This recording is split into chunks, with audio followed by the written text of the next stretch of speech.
Un producteur de fruits, c'est quelqu'un qui a besoin à la fois de beaucoup de technologie, beaucoup d'intrants, qu'ils soient chimiques ou non chimiques, d'engrais, d'irrigation et de main-d'œuvre. Et nous, on va arriver à montrer qu'en laissant faire la nature, on arrive à réduire presque tout.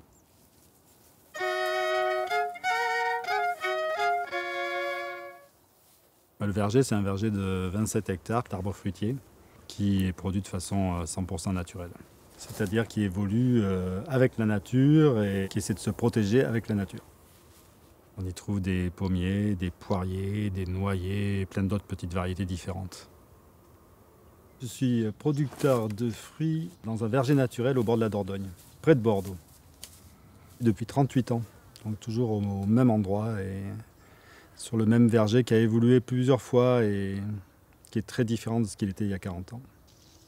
Mes parents ont fait ça en milieu de carrière. Ils se sont installés vers 37-38 ans. Ouais. Ils ont eu 2 enfants qui ont fait la même activité. Moi et un de mes frères. Et j'ai toujours fait ça. J'ai fait plusieurs métiers différents dans le même métier. J'ai fait un début de carrière en grande distribution. Après, j'ai fait un milieu de carrière dans le très haut de gamme. Et après, j'ai eu un incident de parcours, un incendie qui a fait que mon verger a été bloqué pendant 2 ans. Et là, j'ai regardé ce qui fonctionnait naturellement. J'ai aussi visité l'ancien verger de mon frère, qui était abandonné et qui semblait assez exempt de problèmes d'insectes. Et à partir de ça, j'ai eu l'idée de laisser se développer la nature pour que les prédateurs fassent le boulot, et ils font très bien le boulot. Il n'y a sur ce verger absolument aucun traitement, il n'y a pas de pulvérisateur, il n'y a aucune machine qui puisse traiter. C'est-à-dire que tous les prédateurs vivent au milieu de ces herbes et l'équilibre est fait naturellement. En plus, l'herbe ou les arbres qui poussent commencent à pallier les problématiques qu'on a de chaleur en faisant de l'ombre et c'est un tout. Les sols sont ultra vivants du coup, puisqu'il n'y a que du mulch, c'est-à-dire que ça fait un paillis. Et ce paillis protège le sol, l'enrichit et surtout protège en cas de chaleur, garde l'humidité. Donc en plein été, une petite averse de 30-40 mm est tout aussi bénéfique qu'une grosse irrigation avec des pompes dans un sol travaillé. Les sols n'ont jamais été retournés depuis 20 ans ici. Le travail de la terre, il est fait, mais il est fait par les fourmis, les vers de terre, toute la petite faune qu'il y a dans les strates supérieures. Et en ne le retournant pas, on a toujours cette faune qui est vivante et qui, elle, fait le travail.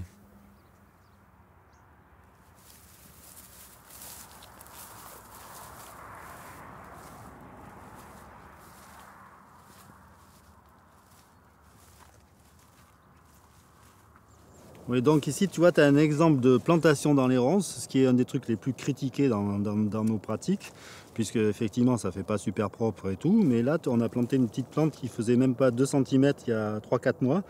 Elle n'a jamais été arrosée depuis, et elle croît tranquillement à l'abri de tous les prédateurs, et elle est climatisée en ce moment, alors qu'il fait 40 degrés, elle est climatisée par les ronces et protégée par les ronces.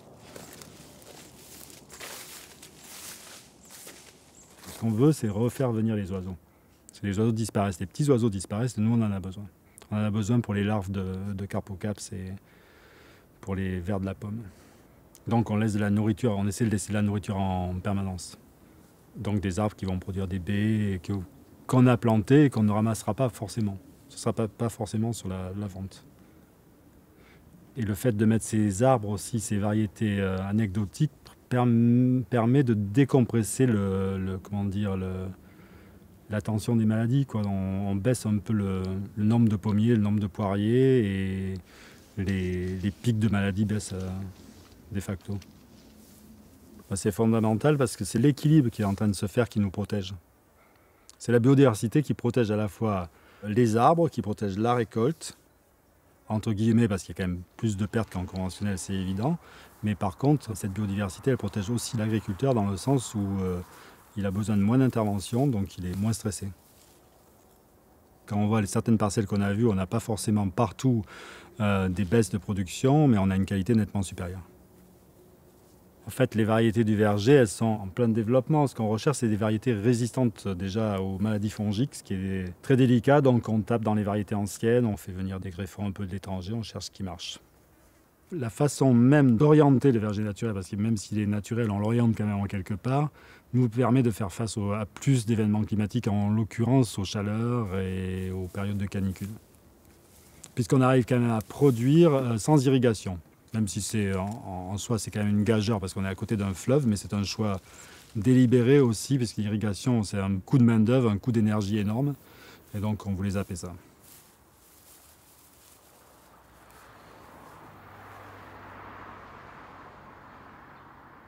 Et puis c'est une agriculture qui est intéressante en bordure de ville, parce que c'est une agriculture qui ne pollue pas du tout.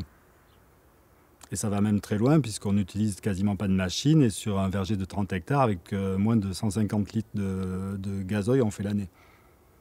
Voilà, ce qui est très faible. Quoi de plus de dire qu'on essaie de faire un modèle naturel qui puisse vraiment bien s'acclimater à un modèle urbain. C'est-à-dire qu'en faisant une agriculture sans intrants, on arrive à faire une agriculture qui est ultra positive. Puisque d'abord c'est un réservoir de biodiversité incroyable, c'est une demande énergétique quasi nulle, c'est très peu de problématiques néfastes pour l'environnement, donc le voisinage et aucune pollution de l'air. Là on est dans vraiment une agriculture qui devrait s'intensifier au niveau urbain, mais qui est tellement à contre-courant qu'il faudra des années pour en arriver à ça.